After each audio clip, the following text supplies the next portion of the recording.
All right, everyone. I think we're ready to start. Um, First of all, let me introduce myself. My name is Raul Rodriguez. I'm the Education, Outreach, and Visual Arts Coordinator here at the Latino Cultural Center. I want to thank everybody for coming out tonight to listen to this really special talk that we have going on. Uh, this is going to be one of our last public programs for the Hecho en Dallas exhibition. I hope you all got a chance to take a look at it. If you didn't, tomorrow we're going to have a closing reception 6 to 9 p.m. with a fantastic performing artist group, Los Reyes. And they're going to send us out with some really, really great cumbia tunes and great, fantastic music. But tonight we're honored to welcome Francisco Moreno, one of Dallas's most accomplished painters and a longtime contributor to the city's vibrant arts community. Francisco's work is celebrated for its richly imagined narratives, masterful technique, and exploration of history, culture, and identity. In 2015, he presented his solo exhibition here at the Latino Cultural Center called From the Area. So he's no stranger to the LCC, and I like to think that we kind of spearheaded his career into where he is now. Um, I'll let him either claim that or not, but if anybody has been to the Dallas Contemporary, you'll know that he's the current subject with his solo exhibition, Historia Sintética, where he continues to expand the conversation around history, culture, and contemporary painting.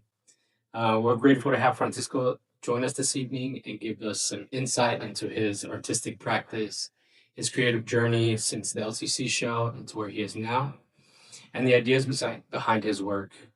Please join me in giving a warm welcome to Francisco Moreno.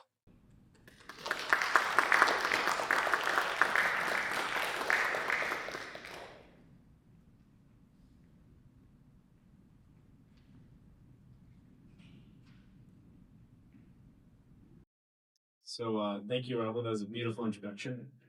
Uh, yeah, he's totally right. If it wasn't for my show at the Latino Cultural Center, I wouldn't be where I am today. So thank you so much, Raul. We'll go ahead and tell him that. With the spirit of the show at Hecho in Dallas, I just thought it'd be interesting to show like really fast. All this it's almost gonna be like visual braille, just a really fast slideshow. This is a very slide dense talk, and just to show the whole journey. I think I came I became an artist at a time when I was in college. I would go to the library and I would look at magazines like Art in America, Art Forum, and that's how I consumed my art. Nowadays, we're just like on our computers, on our phones. We're constantly comparing ourselves to the art that is being kind of, you know, presented to us immediately, right? So I think it's really interesting that I came to my practice by looking at magazines, looking at museum installations, trying to mimic like what it is to be an artist in a magazine. Um, so this is my one of the last projects I did at UT Arlington. It was called Diversity. I found out that UTA had one of the most diverse uh, student bodies. So each of those panels, each of those spaces, 3 by 4 feet, and I played with the installation. So I think what's special about these images is that you begin to see my kind of interest in creating this ambitious space, right? The portraits are questionable. A lot of them no longer live. But what I think is special about this presentation is that you see the ambition, right? Also, my brother is an engineer, and he was part of the SAE racing team at UTA. They built this car from scratch at UTA, and his friends were like, "Hey, man, you should do the designs on our car." And I was able to, for the first time, like wrap my mind around designing a car. And why I'm showing this is because looking, looking as we look forward, you'll see how everything kind of fits into place, right? Like the things that happen later on, it's almost like they happened on purpose because of the things that happened in the past. And something I was interested in was like the asymmetry. So you see this kind of like oval shape, and then on the right you see this linear shape, and all the students loved it, but like the teacher in charge of the engineering racing program was like, he did not like the asymmetry. It was like it really messed with his mind. So this is a show. So I got into the Royal School of Design. I come back for the summer. My friend Kevin Rubin Jacobs just started a gallery, and I was like, dude, let me just paint all the walls. So I was like, I just took this show was called In America, and I just took the New York Times, and for a whole week I painted the image on the cover of the New York Times. So it was 7 days, 7 walls, 7 paintings, and on the top I did the headline. My brother is a mechanic, and he let me use his motorcycle, and I thought I could activate the floor with drawings. So I Xeroxed a lot of drawings and put them on the floor. I like how the motorcycle activated. It's like it represents moving through time in a way as well. And then I got back to my studio. This is my studio at the Rhode Island School of Design. I had a lot of fun painting the walls at my friend's gallery, and I was like, what if I just paint on my studio walls? I've always struggled with the idea of a painting, like this idea of this painting. All of a sudden, you paint it, and then it like it takes space. Like, what do you do with it? Does it go somewhere? Does it go into storage? Like, all of a sudden, it has this second life that you have to be aware of. What I found really beautiful about painting walls is that you just paint the wall and then you paint over the wall. It didn't ask or demand anything from me. I could just do it and kind of explore and think. And so on the left, you see kind of like a pictorial scene. In the middle, you see this weird geometric image. And on the right, some like weird abstract thing. I don't know what I was doing. But I was having a good time. Also, when I graduated, and I'm still kind of bitter about this, and this is why I put this in this presentation. They asked me to paint the skirt for the freaking graduation, and I'm like 25, 20, no 23 at RISD graduating with my master's. I'm like, everyone's gonna like acknowledge this. It's gonna lead to like next big thing. They didn't even say my name. I literally spent a whole week after graduation painting this freaking skirt for nothing, and I'm bitter about it. But I wanted to put it on here because I've always had this ambition to do like big stuff. And I heard Raul recording this, and if somebody from RISD sees this, I got some retroactive credit for the graduating class of 2012. Then I found out that they used this skirt like multiple years after the fact. So I learned not to work for free anymore. So this is kind of a cool thing. Going back to RISD, I began to play with camouflage. So I painted my scaffolding. I made these paintings, and then I painted this piece of canvas and I walked around it. You know,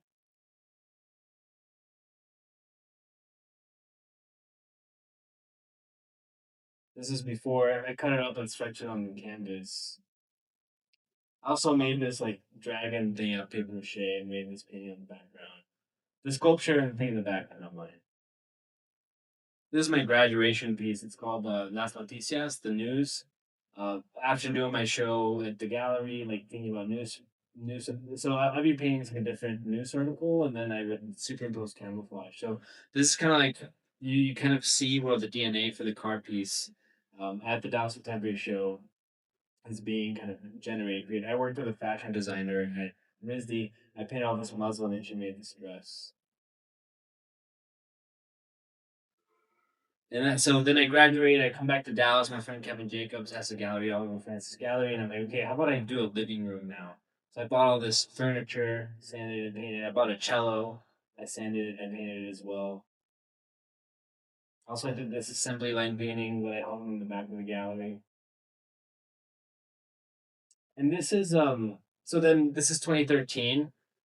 In 2013, I was interested in like a lot of people talked about community and and I was interested in like, okay, if I organize a show, like if no one's putting me in a show, if I organize a show, then I can be a show. So I got 9 artist friends. I found a space and I curated the space. So Thomas, Jesse Morgan Barnett, Michelle Rawlings, like Kevin Jacobs, all these friends got this space, and curated this show. So I was like, well, these opportunities are not happening. So I took agency in creating my spaces and in creating the show. And this is a painting I made. It's based on El Greco's Adoration of the Shepherd. That's the last painting he made before he died. And I made it to scale. I did a black and white version of it, then I did a wash. So I think it's like around 13 feet by 8 feet. And going back to the from the air from the to the Kevin Jacobs show, I also worked with that same dress designer, and she did this performance piece where she performed during the opening a combination of Bach and I forget some Russian composer, but like something calm and then something kind of aggressive.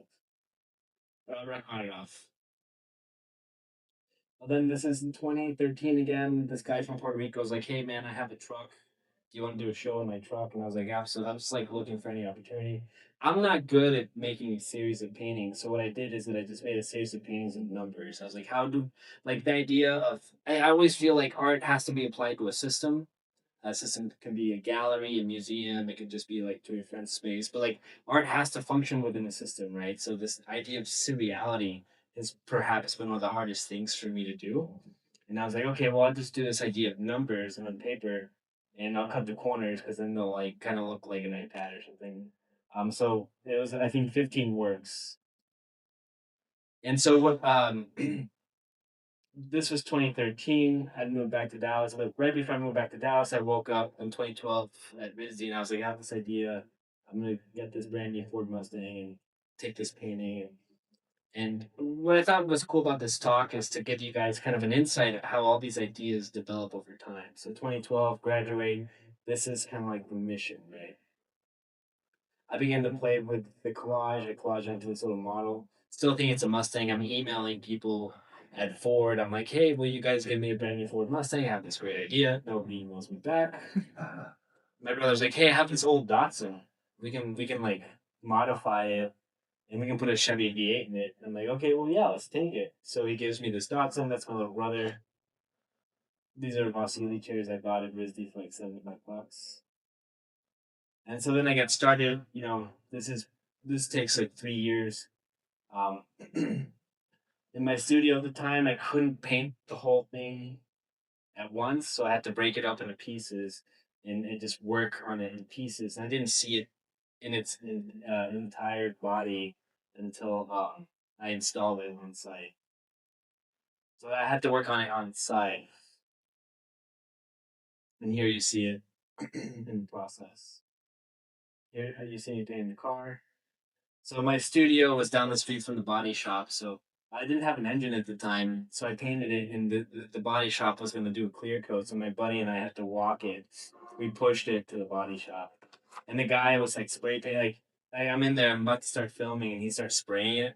And I'm like, dude, don't you think you have to put on like some sort of like respirator? And he's like, nah, dude, I do this all the time. And I'm like, I don't think that's how this works, man. Um, Anyway, so he spray paints it, clear coats it, take it to my brother's shop, and we spent a whole. I do a Kickstarter to fund the whole production of the car, and my brother like he shuts down the shop, and we just build the whole car in a week. It's got like a Chevy Suburban engine, Civic suspension, a Camaro transmission, and then we install it and do the performance. But what's a significant part of what I learned from this project was that I could bolt 4x8 sheets of plywood together. And this would lead on to future projects, which we'll see in a minute. So this is in 2015. 2015 was a crazy year. So 2015, I finished the car, and then this is May. In September, I have a show at Annual Gallery, and I'm like, okay, I'll do this thing called slates. Looking back to the 1x15 show in Puerto Rico, I'm like, how about I do 3x4 foot paintings? I end up taking the paintings of faces that you saw at the very beginning, cutting the corners, and deciding to do a show of 70 paintings. Uh, so 70 paintings. Each body work has five. Uh, I can't do mental math right now, but pretty much I think it's around. Anyway, a bunch of bodies of work. So I do like five geometric paintings, five unicorn paintings, five dip paintings. So these paintings are upside down because I create these vats of paint. I would dip these paintings into these vats, pull them out, and that's how I create a texture. And this is right after and this is a studio time. Also, you see these big stretchers. So I also have a show at the Latino Cultural Center at the December of 2015. So finished the car, making 70 paintings from the show at Cooley. And here you see the slates show. And I really wanted to push. I was interested in like pushing uh, the production of art. Like let's do abstractions. Kanye wasn't a, he was controversial, but not as controversial at the time. So I was considered Kanye paintings, dip paintings. I got 5 mirrors cut to the dimensions, but everything was 3 foot by 4 foot with the 6 inch radius per corner.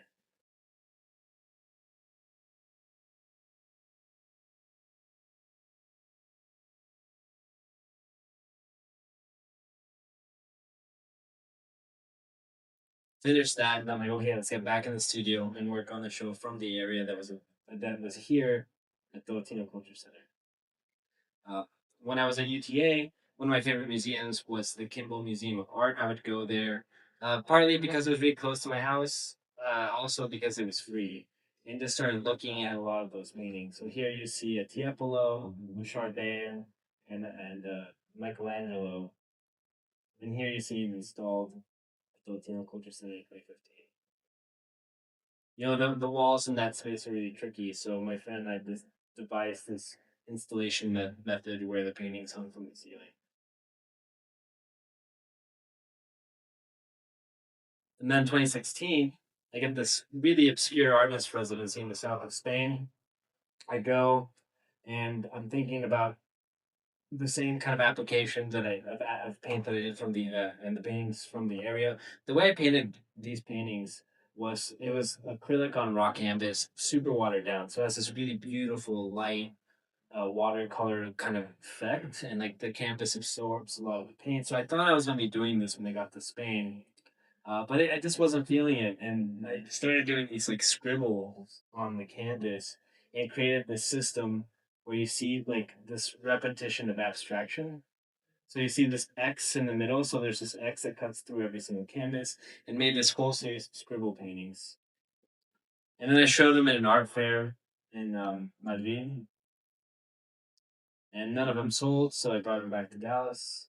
And my buddy opened up a space called Box Company, and showed the like 5 of the 7 that I made in Madrid, in Malaga, and all these also these little guys on cardboard. But like I'm always really interested in like how systems play into exhibition roles, like how a painting, like the exploration of idea, fulfilled, exhibited, then you like move on to the next chapter.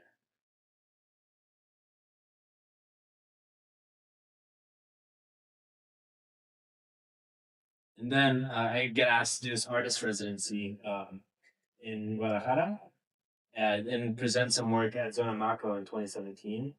So taking this idea of geometry, like a lot of these taking the idea of the slates and then creating this logic of geometry in which the slate then gets divided and there's ovals and lines and curves.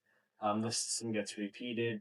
And I created this body of work in the Cerámica Sur de Guadalajara ceramics factory and presented these in Guadalajara. These are ceramic. This is tezonle stone with a gold glaze, and then I did a series of bald eagles without eyeballs. So kind of the same idea of slates, but for only presenting 2 bodies of work. And then I get back and this ballet lady's like, "Hey, do you like Picasso? Picasso did this revolutionary ballet in 1917 called Parade. But do you want to redo these costumes?" I was like, "Yeah, why not?" And it's funny because I guess my whole career has been a lot about play and experimentation. You know, I'm not really looking. I've just always been curious in my production, and seeing what kind of possibilities or what kind of thing I could learn from this kind of play. Like, how far can I push pain? Has always been a really big question for me. Now with the Dallas Contemporary Show, you see that I've really focused. But what I was really excited about with this talk is to show like the kind of range and the push and experimentation like this all like the decisions I make today are a product of the experimentation and the vast exploration that I've done over the past. Also got to do this mural for Toyota North America. I don't feel like there's something I would share, but it's something. It's also interesting when you do all these projects that don't really line up with what you're doing now. They're kind of cool. You're pulling from a lot of ideas, but it's also something you're not really interested in portraying as your work.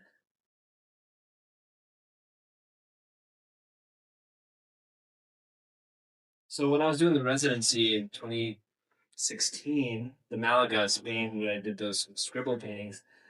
Before I showed the work at the fair, I went to the Prado and I saw this incredible Byzantine chapel, La Capilla de la Veracruz en Madrid. And I was like, they took all these frescoes from this 900-year-old church, transferred the frescoes on the canvas, and reinstalled it in the Prado. And I fell in love with the installation. And I think Raul's going to play.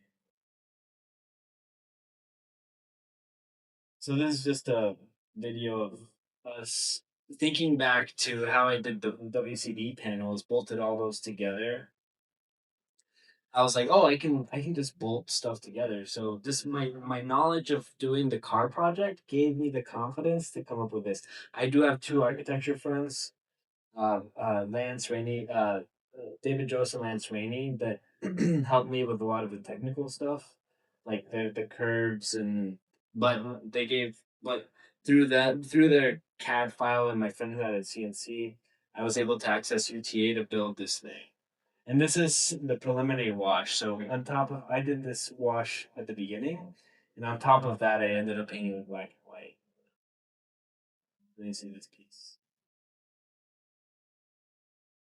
And this is at Aaron Clue Gallery, and then 2 years later, it made its like the DMA acquired it, went to the DMA. It's also really cool to see like how the floor, how the floor changes the way we look at it too. Right? Also, it's kind of crazy because if you see the air conditioning unit, originally it's gonna be 14 feet high, but because of the air conditioning unit, I had to cut a foot off from the bottom because I was using 4x8 sheets. So I ended up having to do 4x7 foot sheets. I had to cut a foot off, and they're fitting. And if it wasn't for including air conditioning, it wouldn't have been able to be shown at the DMA, and it wouldn't have been able to be shown at the documentary. So thankfully for that air conditioning unit, it's made its way to the documentary. And then in 2019, I met this gallery casino projects in Milan.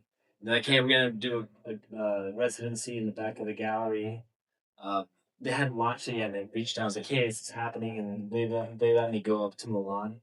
So I was there for 6 weeks, and I made a series of paintings.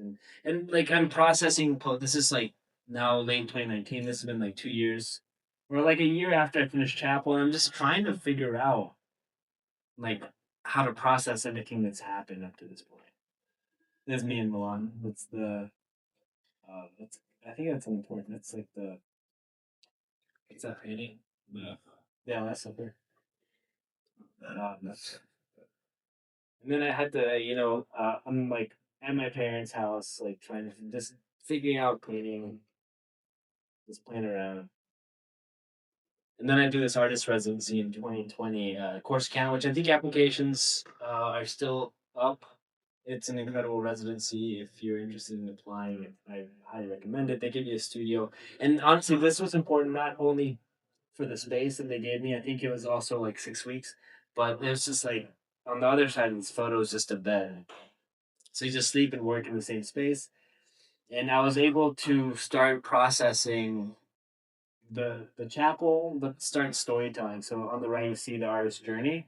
Like when I made the chapel, I was just kind of like stream of conscious drawing all over the place. And the artist's journey is the first painting, large, ambitious painting that is me really figuring out how to tell stories. On the left, you actually see what ended up moving and becoming the creation mural at the Dawson Contemporary.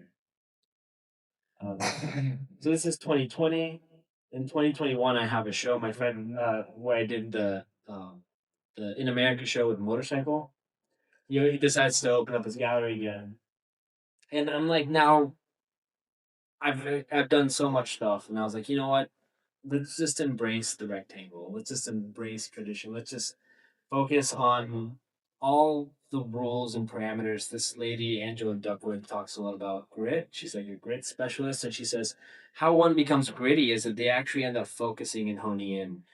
And through all that exploration, what I found interesting was actually rules and parameters. And it was through rules and parameters that I began to find a lot of freedom. And those rules and parameters were just like traditional painting ideas, which is like, oh, rectangle, figure, ground, narrative. And then I'm like, I'm gonna make history paintings, and they take 300 to 500 hours. I can make 3 to 4 a year. And after the show, that becomes the plan. This painting on the right was the first painting. It took me like 351 hours. I was like, okay, I can follow this model. I make this painting the artist at work. But then I get kind of put off track because a couple of advisors asked me to do a mural for the Federal Reserve.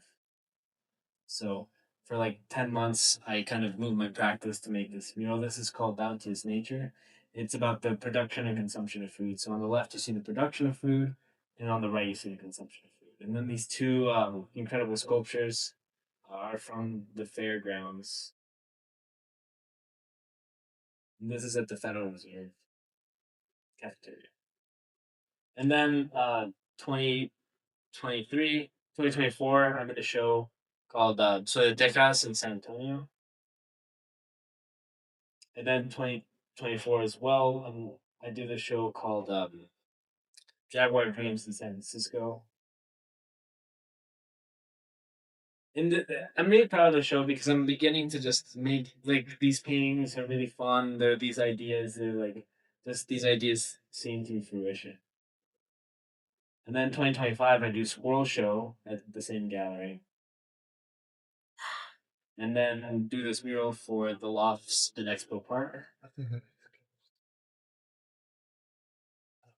And then we are here at the Dawson Hippery Show, where everything comes together.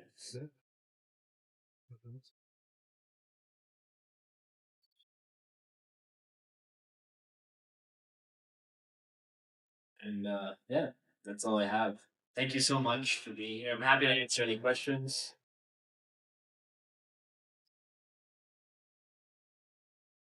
Thank you, Francisco. I'm gonna walk around with the mic. If anybody has any questions, I'll pass around the mic. I see a hand.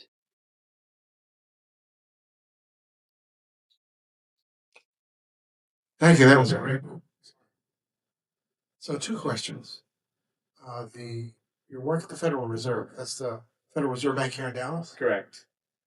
So I noticed the sun in the middle. Yes. Uh, First question: how did you wind up at RISD? And tell us about that sun. Where did that idea come from? Thank you. Yeah. So I got on is it U.S. News and I googled top 5 art schools in the country, and so it was Yale, Columbia School of the Art Institute, RISD, and MICA. And I was like, if I'm gonna go to one, it's gotta be one of those 5. And I got into 3 of the 5, and RISD gave me the best deal. So I went with RISD, and then the sun. Um, I don't know. The sun's a really interesting uh, symbol. I feel like, and you see it in a lot of Mexican ceramics. So I think there's like a nostalgia there. It looks like the Argentina flag. And yeah, it could also be the Argentina flag. You know, absolutely. I mean, it's very prominent right now with all the World Cup stuff. But my parents would have all these like ceramic suns and stuff. So thinking about that, and then the hands actually come from the Polyphorum siqueiros. Those are siqueiros hands, and it's got this like little bit of soil, this sprouting kind of like seed in the center. And I like the idea. I don't know, like it's based off of this. So at the fairgrounds, well, it's very inspired by the fairgrounds here in Fair Park. Carlo Campaglia, he did the New York World's Fair in like 1934, and he did a similar installation called Bounteous Nature, which is about the production and consumption of food. And I was on eBay and I found a photo of this mural. It no longer exists, but that was kind of like the foundation for the concept. And then they changed the wall size, so I had to extend it. So I was like, how am I gonna add these 2 sculptures on these sculptures on the left and right? I believe the left one is Mexico and the right one is United States. So being Mexican American, I was like, if you go to the fairgrounds, they have these beautiful figures, and they represent the Six Nations that flew flags over Texas. So I think you have like Spain, the Confederacy, Texas, USA, Mexico, and France. Uh, and being Mexican American, I was like, well, I'm gonna do USA and Mexico. So here you see like these and this is thing point. Oh, hey, cool. So here I read this book called Braiding Sweetgrass, and there's the mythology of the three sisters. So I believe it's beans, potatoes, and gourds. And like if you actually grow these together, they actually nurture each other. So this idea of agriculture and Latin American mythology became or Native American mythology was interesting. And then man creates. Then here you see this hand technology creates technology and mass farming, and you see this ship and this guy like the sheaves of wheat producing food, and it gets onto this conveyor belt.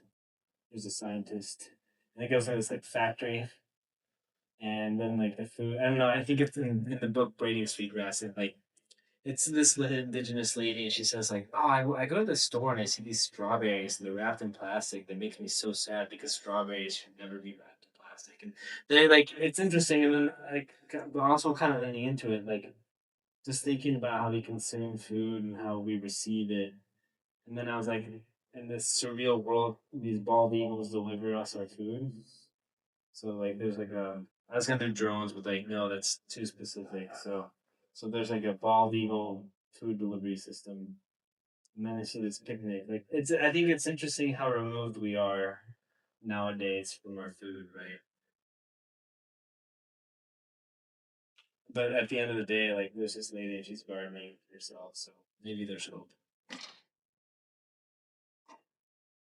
Hi, so I have one more question, which will probably be many questions. So I wanted to talk a little bit about time, volume, complexity, and scale of your work. So when I talk about time, your work is highly intricate and complex. So how long does it take you to do a lot of your work? And then in terms of volume, you have a lot of work. So I'm also curious about that as well. And then if you can just touch upon the complexity, you did a little bit here when we were here with but with some of your newer work and some of the work at the contemporary, can you just talk a little bit more about the complexity and where some of those ideas come from? That's a really good question. I mean, I'm fascinated. One of the books that has really shaped my thinking is this book by Cal Newport called Deep Work, and he says at time, that we're a culture like we got Instagram or whatever, TikTok, and like we're consuming shit that like we don't even think about. Like I can get on Instagram and be there for like 4 hours and be like, I don't even know what the hell I just saw, and he argues that what we're gonna value in a society is things that take a while, like slowness. Slowness is now valuable. And so I was interested after reading this book like 10 years ago, just being very aware of that. And I think a testament to what he wrote was I think in 2022, I went to Florence and I went to the Uffizi and I saw Botticelli's Primavera, and it was off season, and I saw 50 people looking at this painting, this 500-year-old painting, and I was like, people are spending more time looking at this than they do their phones or their reel, and I was like, there's something valuable here. Like I think we're looking for that human connection, that human uh, that sense of the human touch. I think there's something really beautiful about that, and that's been something that's been driving my work ever since. I actually think that I don't know. I look at this recent body and like I was hoping to make like 5 of these a year, and I've only been able to make one because life, you know. I miscalculate my production, you know. But I appreciate that you think that. I mean, it's funny because like I don't know. I also spend so much time making these things, and but I feel like there's a reward to slowness. I feel like we actually appreciate slowness, and I think I'm hoping that we can spend more time looking and not so much time consuming just like really quick stuff. If that answers your question. Yeah. But to your point, when I go to work, it is not tradition. Traffic, so that's it. That was just a year. Now I used to go back so I can enjoy it anymore. And that's the work is here to have an open habit when I go back to work. Mm-hmm. Then I go back with it. That seems yeah. And I just think that there's it just forces me to slow down. That's what I'm saying. The balance is gone. The volume of your beliefs and stuff like that you need more right now than why you want. But then it's my sleep as well. And that's maybe all. Maybe you never thought about that. That's a bit more that that's not being intentional about it. But for that, No, I appreciate that. I think the hardest thing for me is that, like I think a lot about this stuff, and I'm like, oh, this makes so much sense. Everybody should get it immediately, like in my. But then like no, I've thought very deeply, and that's something that's really come to light is when I walk people through the show and I talk about a painting, and then like they're like, oh, I saw this and I liked it, but now that you've told me about it, like, and I see it totally differently, I'm like, oh, I'm just so used to thinking and looking at it, and it makes sense because I made it, you know. But you know, I guess what I'm trying to say is, as I was a young student looking at a lot of art history, I would look at these really ambitious big paintings, and then when the first time I saw them, I was like, I don't know what the fuck's going on, but I like it, you know. And then over the years, I'm like, oh, that's like the Adoration of the Shepherds by El Greco, and then there's this another, and like, I immediately liked it, was immediately connected to it, but didn't really know what's going on, and over time I understood more and more and more. And I guess what I'm hoping to do is to create an image that whether you know what's going on or not, your first reaction is like, I don't know what the hell's going on, but it's kind of cool. And then you visit it the second time, like, oh, okay, now I kind of see what's going on. And by the third time, like, okay, yeah, I totally know what's going on. Yeah, but but then I have noticed this thing here and notice this thing there, and hopefully create this thing that can perpetually give you something. And that excites me. I think the idea to dive so deep into something to create this world that can hopefully enrich the viewer. Jeff Koons says, like, why do I spend so much time with all these details? And he says, it's because I care about the viewer. It's because I know they're going to be standing here looking at this thing. And I want you to have something to look at. And I think that's something I relate to, you know. Thank you for your question. How you doing, Francisco? Good. How are you? Good. Oh, hey. Your work seems to have a lot of history, mythology, and personal work experiences. Before you start your work, do you create the story first, or does the painting create the story itself as you want? Thank you. That's an incredible question. What a handsome man here. No, that's a great question. The combination of both. I think it's kind of like this bubble. Like I feel like sometimes an idea. I'll just be reading a book, or see a painting that inspires something. Like this painting right here. I was reading a book called Sad by Design, and they were talking about information technology and before Web 2.0, how information was like a city in a house of room. So this is pre-Instagram. This is like when before we're all connected. Like if you want to find something, you have to just go deeper and deeper and deeper. And when I read that sentence, like that, it just kind of like boom. The idea of a city inside of a house on a table in a room came to my mind. I didn't know. I didn't know that there was going to be like a desert scene or an Italian courtyard or the head of Quetzalcoatl, like or this robotic kind of Cupid figure. I didn't know that, but I kind of knew that there was going to be a city instead of a house on a table. You know. So it's like you kind of have the idea, and then you work through it, and then as you start drawing it and creating it, the the the image kind of comes to light. So, which is fun. It becomes an exploration, you know. It ended up being kind of cool because the table is made of marble, so it's stone. And then I was like, oh, it needs to be a dinosaur rug. Then I didn't think about how dinosaur bones are like in the soil. Like then fossil. That was like totally a subconscious thing that I didn't think about it. I just thought a dinosaur rug would be cool and that'd be kind of funny. But then it made sense, you know. And that I think that's a fun thing. Like not everything has to make sense. I know I make these super dense paintings and whatever, but I'm also having a lot of fun. I'm playing a lot. Humor is a huge part of what I'm doing. That's a great question. Thank you.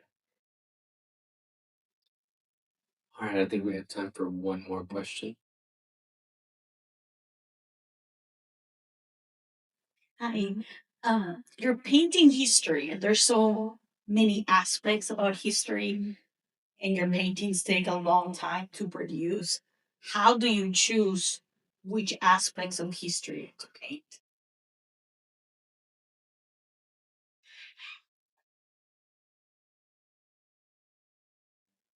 That's a good question. I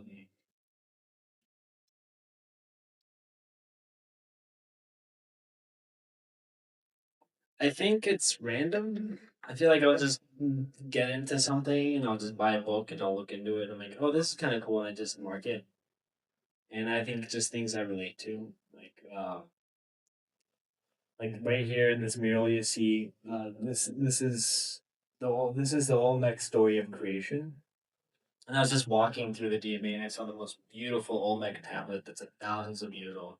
It's really simple. It's just like a little square. It's like this big, 6 inches by 6 inches. And the shaman, the Olmec shaman, just incised the. It was kind of like a hieroglyph, but this is a pre hieroglyphs. Like they didn't really have a way of reading it. You have to be a shaman to read this thing. And I read about it. It's like, oh, this is the guy, and he'd look at the stone and be like, hey, and tell all the people, this is the way the world works. And I was like, that's beautiful. And I think it's a lot of accumulate. Like, I don't think I'm going like how do I piece together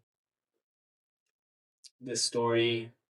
Like, I'm not like seeking anything. I feel like I just live life and things that stand out, and I just take note of. I know it's kind of like a. I feel I feel like I might be copying out, but I think I'm interested in. Ultimately, I'm interested in being Mexican American and what that means. I'm interested in tapping into things that are representative of that and just listening to that and seeking those things out and that resonate. Not like I don't have an agenda. I just take note. A lot of my work comes from experiences I've had, take a note of, acknowledge, and then put in an archive. And then when it comes to making a work, I'll just pull from that archive. So ultimately, I'm interested in understanding my place in the world through culture and art and history. And I do that every day. And then when I come to make a work, I kind of draw from that archive. That's a wonderful question. I just don't think I'm as strategic as I come across. I just live life and I'm curious. Cool. Thank you guys so much for coming. It's great. Thank you, Raul and CFO Center for having me.